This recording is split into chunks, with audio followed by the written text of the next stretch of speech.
అవును. 'లైగర్' తర్వాత family star కంటే ముందు విజయ్ దేవరకొండ ఓ సినిమా మొదలుపెట్టారు కదా.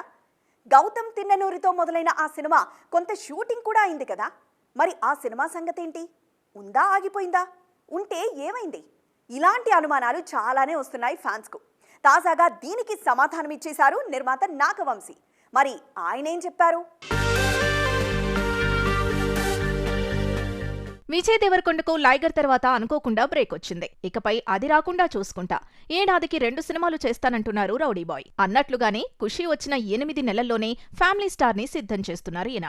ఈ చిత్ర షూటింగ్ చివరి దశకొచ్చేసింది. ఒకవేళ దేవర వాయిదా పడితే ఏప్రిల్ 5న విడుదల కానుంది ఫ్యామిలీ స్టార్. పరశురాం కంటే ముందే 'గౌతమ్ తిన్ననూరి' సినిమా మొదలుపెట్టిన విజయ్ దేవరకొండ VD12 కంటే ముందు VD13 పూర్తి చేస్తున్నారు. గౌతమ్ది పాన్ ఇండియా సినిమా కావడం, స్పాన్ ఎక్కువ కావడంతో అది హోల్డ్లో పెట్టారు. దాంతో మ్యాజిక్ అనే మరో చిన్న సినిమా చేశారు గౌతమ్. ఈ చిత్ర ఫస్ట్ లుక్ లాంచ్ లోనే విజయ్ సినిమాపై క్లారిటీ ఇచ్చారు నిర్మాత నాగవంశీ. ఫ్యామిలీ స్టార్ కోసమే 'గౌతమ్ తిన్ననూరి' సినిమాకు బ్రేక్ ఇచ్చామని, అదవ్వగానే ఇది సెట్స్ పైకొస్తుందని తెలిపారు నాగవంశీ.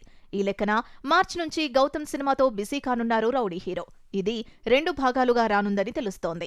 ఇందులో పోలీస్ ఆఫీసర్గా నటిస్తున్నారు విజయ్, శ్రీలీల హీరోయిన్ గా నటిస్తున్నారు. మొత్తానికి VD12 ఆగిపోలేదు, ఆన్ ది వే అంటూ ఆన్సర్ ఇచ్చారు నాగవంశీ.